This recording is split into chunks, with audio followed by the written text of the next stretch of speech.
The Journey of Ibrahim, From Struggle to the Stars. In the heart of Rwanda, nestled among the rolling hills of Kigali, lived a young man named Ibrahim. Life had never been easy for him. After losing his father at a young age, he grew up helping his mother and grandmother sell vegetables at the local market. As a practicing Muslim, his faith gave him strength, but the weight of poverty often tested his spirit. When Ibrahim finished secondary school, he dreamed of going to university. But the harsh reality of financial struggle stood like a wall before him.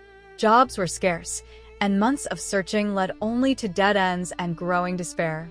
He often sat outside his small home at night, staring at the stars, wondering if there was a place for him beyond the hills of Kigali. One evening, as he sat with his beloved grandmother, Mami Aisha, she placed a gentle hand on his shoulder. Her eyes, weathered but wise, held a deep knowing. "My child," she said softly, "Rwanda's hills grow the world's finest coffee. Yet many of us never touch its true beauty. Why not learn the craft of coffee? Maybe, through it, Allah will open a door for you." At first, Ibrahim hesitated. Coffee? He barely even drank it.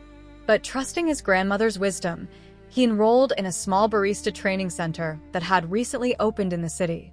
The first few weeks were challenging, learning about beans, roasts, grind sizes, milk frothing, and perfect pours. But something unexpected happened. He fell in love. There was an art to coffee that spoke to him, the precision, the aroma, the human connection with every cup. He saw coffee not just as a drink, but as a bridge between people, cultures, and moments.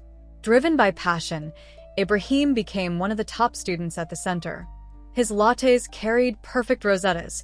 His espresso shots were rich and balanced.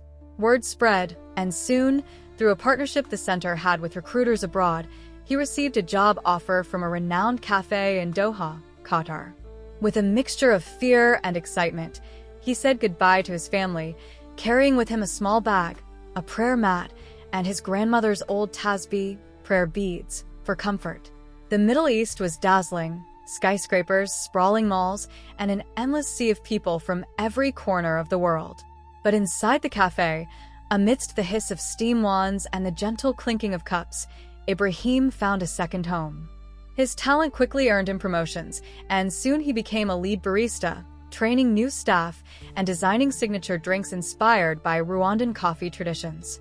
Years later, Ibrahim looked out at the bustling city lights from his small apartment, sipping a cup of Rwanda's finest.